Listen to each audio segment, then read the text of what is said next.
मी अंदाज देतो कमीत कमी 170 आणि जास्तीत जास्त 200 पुढे सुद्धा माहिती गेल्याशिवाय राहायची नाही बोलू.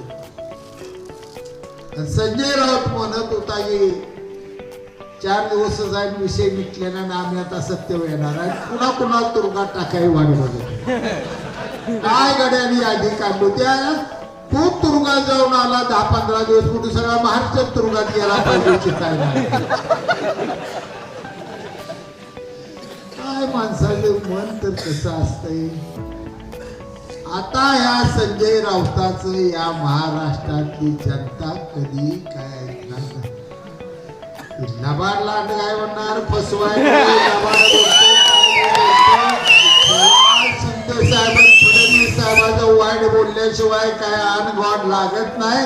आणि ह्याला भाकरी जर संध्याकाळी खाया झाली तर आता ह्याला असं करावं लागणार आहे की खोली बंद करून शिंदे साहेबाला थोड्या शिव्या फडणवीस साहेबांना त्यात एका दिवशी शाजी बापूला शिव्या देणार मग म्हणणार बायकोला भूक लागली जरा वाढा त्याशिवायला भूकही लागत नाही करावं काय असलाही माणूस आहे. असल्या माणसाचं टीव्हीवर इथनं पुढं काय सुद्धा ऐकायचं नाही. उद्धव ठाकरे बी इथंच येते संजय राऊत बी इथंच येते कामं नव्हती का दोघांना त्याला माहित होती आपलं येत आहे पण आपले त्याला पाडतंय म्हणून तिकडे त्याला ह्याला आणायचं कुठं पडलो होतं मला पाडायचं त्याला काळजी लागली त्यासाठी आले बिचारी गेली एकानं हात वर करून खाली केलं लोकांना तिथे वळून गेला. आता या संजय राऊताची अवस्था अशी झाली की आता मला वाटतं 2 दिवसात टीव्ही वाली काय त्याची इंटरव्ह्यू जात नाही. आवर्जून सांगतो खचून जाऊ नका हरल्याची भावना मनात आणू नका माझ्या विश्वास ठेवा. एखादी गोष्ट मनात घेतली का मी करत असतो. आमदार पेशंट जर झनाट मोठं काय घेऊन येणार तर माझं नाही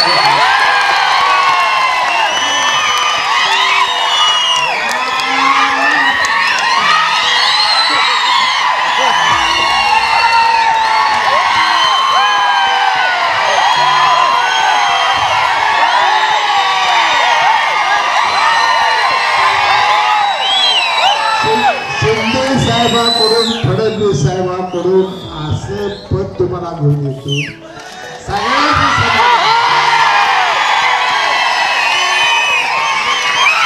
ज्या रुबाबात 5 वर्ष केली त्या डबल रुबाबात तुम्ही वागायला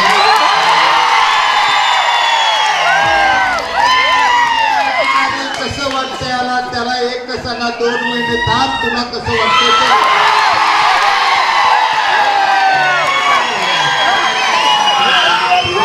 आठवडाभर घरात काळ्या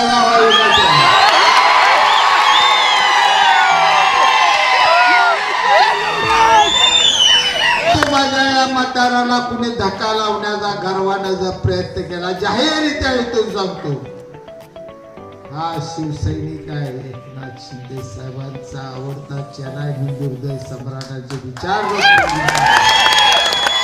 शांत आहे तोपर्यंत शांत आहे. जर माझ्या माणसाला कुठं धक्का लागला तर पिसळून उठलून सगळं एकाचं मुश्किल करून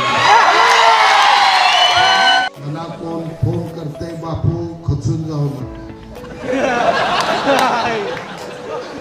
आता काय पत्रकार आहे ते बोलू का नको. अरे तुम्ही भिताडाला खचवू नका म्हणा एखादं पूल बांधलं त्याला खचू जातीवंत ही शिष्यासारखं पोलाद आहे. पोलाद कसं खचलं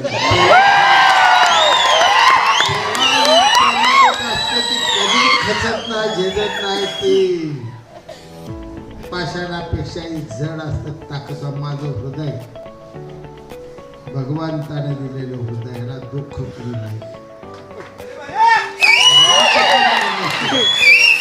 या निवडणुकीकडे बघत असताना मी माझा पराभव झाला हे बघण्याऐवजी मी मनापासून म्हणत असतो तो राजाराम पाटील हा शेतकऱ्याचा पोरगा.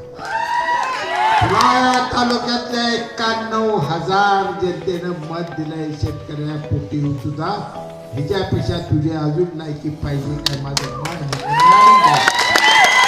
समाधानी असतो. बरोबर मला जनतेने दिलं 91,000 लोकांनी